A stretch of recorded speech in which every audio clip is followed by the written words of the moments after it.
Hey guys, today I'm going to review for you an application that enables you to get a better sound experience out of your phone. And I say that only because if you buy a new device, one of the main things that you look for obviously is a great picture quality, but also at this day and age we use them for a lot of our media consumption. So obviously good sound quality coming out of either just a headphone jack or even the speaker on the device.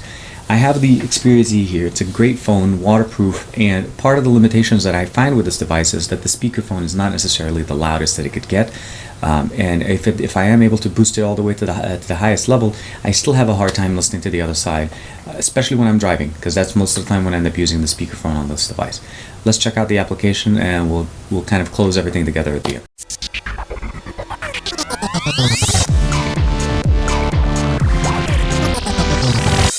Will posted an article in the XDA portal referencing an app called ViPER4Android. It's an audio effects type of an application. It was developed by XDA forum member ViPER420 and maintained by XDA Recognized Contributor zhuhang. The installation process is not as simple as installing an application, but it actually is available on the Google Play Store by another member. I'll walk you through the process with this. So if we open up the thread here, the developer, or at least the maintainer here, is zhuhang, provides us the ability to actually install the application and set it up. If you scroll down a few portions of the screen, you'll get into the process where it says installation. And what you need to do is download the application straight off of the download section, and this is where it is right here.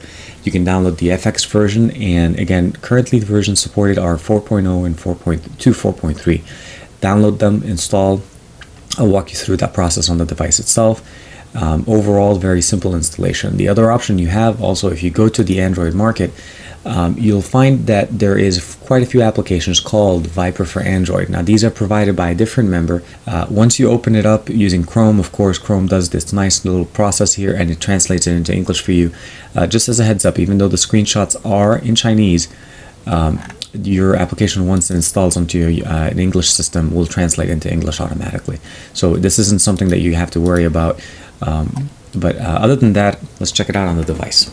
I went ahead and installed the application using the thread. Again, you do have the option of installing the application using the Google Play link. Just look for ViPER4Android on the Google Play, and I would recommend you using Chrome just to be able to read the translation so that you know which version to install.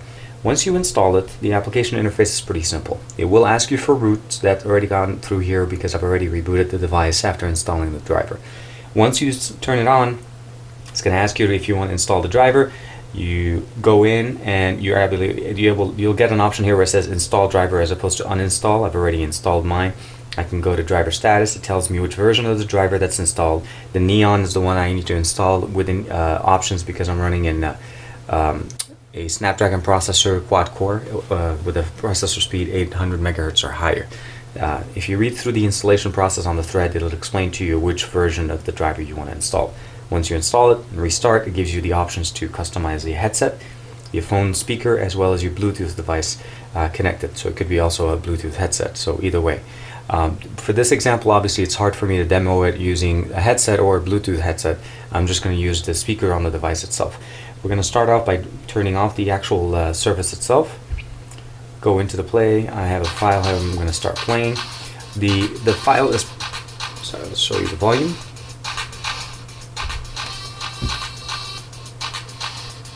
So if we go to the volume itself, it's already set pretty low. We'll go back home and we'll launch the actual app itself so we can just see exactly how the service works.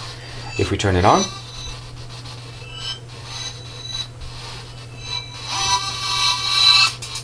right away you can definitely recognize the volume option on this is very nice, very loud. You have the option of setting preset EQs as far as the ones that the developer already provided. There's additional ones in the thread you can download. You have an option of setting the convolver as well as the reverberation. Not speaking correctly. You have the option of setting up the extra loud option here. That's what's giving us the extra volume. And then also you have the ability of setting a master gate limiter. Right now I set it to a high number purely so that I can get obviously the audio experience very high. Again, same options show up here. You have slightly different options here because obviously fidelity control, the auditory system protection. This is for extended listening experiences because of the headset options. And then you can obviously go to Bluetooth, and you have some similar things again here. The headphone surround plus. So very nice, very customizable. and it works overall with the entire system. I'm currently using the Google Play Music player. I'm sure you could use other players on the market. I do definitely recommend, if you have other players that you're using, to check that if they have built-in EQ services. If they do, you might want to disable the ViPER option because they will overrun each other and then your sound quality won't be as good. Hope you guys like this. So you have two different ways of installing this application on your device. You can either go through the thread, and you do have the media file share file that you can download from there. Install the actual, the ViPER4Android application. Once you install it, give it the root access and install the driver for the correct version of your processor, and reboot the device. And once there, you're pretty much set as far as having the device set up. Now, using it and getting it to work in the right way will take a few times of back and forth of setup, turning on, turning off certain features, and seeing exactly what's the best quality. I say that once you find all of that, go into the menu and save. Save your profile so that you know exactly how you'd like it to be.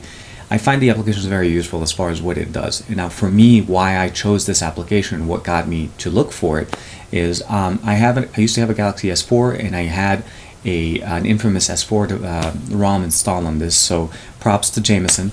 Just want to put that out there. And one of the main applications he used was ViPER4Android, and it enabled me to have a better sound quality out of my Galaxy S4.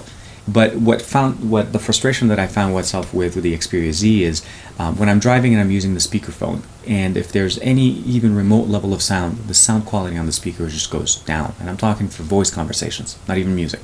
So one of the things that frustrated me there was that I couldn't listen to my own audio. So when I found this application, I installed it and turned it on and set up the speaker, it became usable and it became bearable. And I say that only because there are certain things that we need to keep in mind when we're thinking about a device. The Xperia Z is a waterproof device, so obviously by default, everything is technically covered. Even the speaker has a certain membrane over it so that water doesn't go into the speaker when this device is submerged. So you have to keep that in mind. I'm not saying that the Z is not a good device, but by default, one of the features is hindering one of the other benefits out of a regular device.